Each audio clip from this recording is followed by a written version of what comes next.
I am so grateful and proud of many of the things that I've accomplished in my life. And there's some lessons that if I would have learned them earlier would have made my road a whole lot easier. And so I want to share some of those lessons with you today for the hopes of inspiring you, motivating you, and hopefully you can learn from some of my long roads and that can become your shortcut. It's Stacey, Berger here, transformational coach in both life and business. And today is about life lessons to really support you in achieving your goals faster.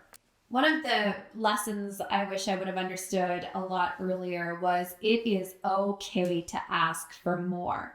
I don't know exactly where the belief came from, obviously somewhere from my upbringing, but it was really this idea of just be grateful for what you have.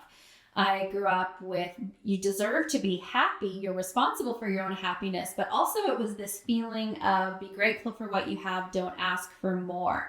And so the tendency that I had, I can see this now looking back, is if I wanted something greater in my life, I would pretty much blow up my current results. I would create some sort of disaster.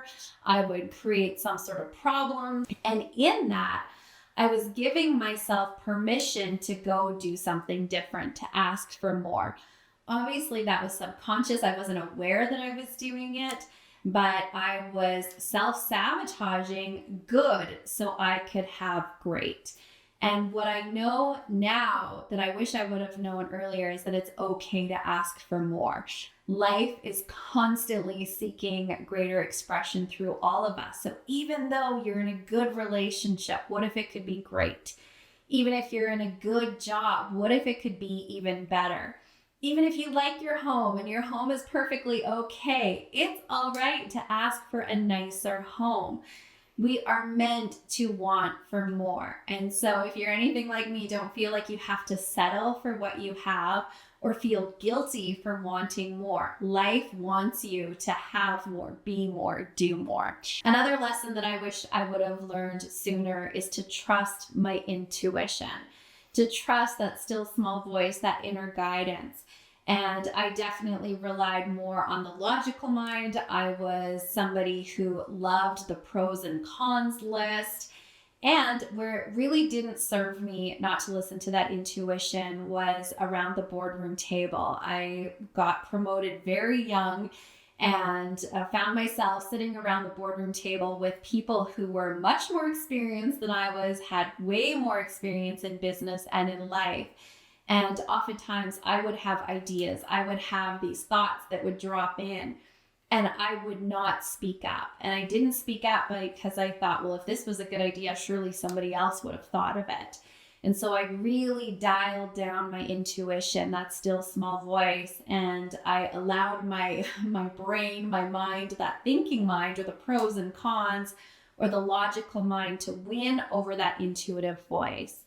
And what I know now is that voice of intuition is always guiding us. It's directing us. It's informing us. And I encourage you to listen to that intuition. Listen to those whispers. Listen to those ideas.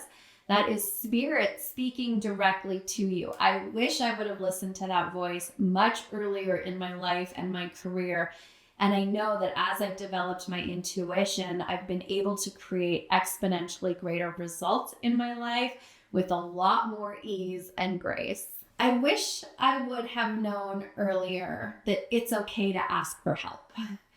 I used to believe that if I got help on a project, if I got help with an idea, that somehow it would diminish me. Somehow it meant that I didn't deserve the results or I hadn't really accomplished it because I had help. And now what I know to be true is that we are not meant to do life on our own. And it's so important to ask for help, to get guidance, to build an incredible team around you. And that doesn't diminish your role. That actually expands your role as a leader, as a person who is achieving greater results. We can go so much further when we work together and when we surround ourselves with other people. If you're somebody right now where you're feeling like you should have all the answers, you should have it figured out, you should be able to do it on your own, learn from my mistakes and ask for help. You're not meant to do it on your own. You're not going to be the expert in everything. So surround yourself with great people. And the second part of that is surround yourself with people who are smarter than you. When I was early on in a management position and a young manager trying to figure my way around that, I tended to hire people who I wanted to fix. I thought, oh, they would just benefit so much from this job and it would be so good for them. And I hired people that I wanted to fix. And guess what? It never worked out in my favor or ultimately in their favor. I was putting them in a position that they ultimately weren't ready for, and it wasn't benefiting the company. And what I know now to be true is that I want to surround myself with people who are smarter than me, who know more than I do, and that can help lift me up because they have way more skills than I do. And the lesson that I learned from a mentor in business, he said this to me. He said, Stacey, 9s hire 9s. So if you think about, if you're somebody who wants to be a 9 in your life, he said there's no 10s, there's no 10 out of 10 because we always have room to grow. But if you want to be a 9, and I believe this is in business, this is in life, if you want to be operating at a 9, surround yourself with other 9s. And anybody who's been highly successful in business and accomplished great things, they know that they're never the smartest person in the room. He said 7s hire 5s. And that's what I was doing early on in my career is I was surrounding myself with 5s and then I couldn't grow. And so look around. Who have you hired in your life? This could be friends. This could be business partners. This could be employees. Who are you surrounding yourself with? 9s hire 9s. 9s surround themselves with 9s. And that's been such a powerful, and it was a costly lesson for me to learn, but I'm so happy to say that I have surrounded myself with 9s professionally in my team and with my friends, with my coaches, my advisors. 9s hire 9s. Who are you surrounded with? We have created an incredible community of 9s in the EverExpanding community. And so if you're looking to up-level the people that you're surrounding yourself with, make sure you join our Facebook group and our Facebook community. It's filled with people who are building their dreams, who are really up to big things. So if you want to up-level your community and who you're hanging out with, make sure you join the Facebook group in the link below. The final lesson that I want to share with you today that I wish I would have learned earlier was working harder doesn't always create and equal greater results. I come from a long lineage of people who worked harder and had a great work ethic and knew how to put in long days. And I am so grateful for the work ethic that I learned from my family. I know how to get stuff done. I know how to work hard, roll up my sleeves, get things done. And you know what? That's important. It's important to have a strong work ethic. We've got to get things done. We have to know how to roll up our sleeves and get to work. And the lesson that I wish I would have learned quicker is that working harder is not the only way to achieve success. There is a much easier path. When we're working harder, longer, faster, we max ourselves out. There are only so many hours in a day. Our physical bodies can only handle so much stress and so much pressure. And there is another way that we can create results. You've heard the expression, don't work harder, work smarter. But what does that really mean?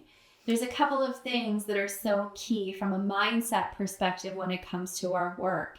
And that is having a crystal clear vision of the results that you want, really connecting to that vision and working from that vision. And the other piece that's so important is rest. And I used to feel like if I wasn't doing something, I was being lazy. And I would beat myself up when I was resting or not working or not putting effort in. And that wasn't helpful. What I know now is that rest is a key component to creating results. And so reframing, what does rest mean? Bob Proctor, one of my many mentors, he used to say, we got to slow down to speed up. So valuing and honoring those rest days, those rest times, that creative time, that time to daydream, the time to rejuvenate.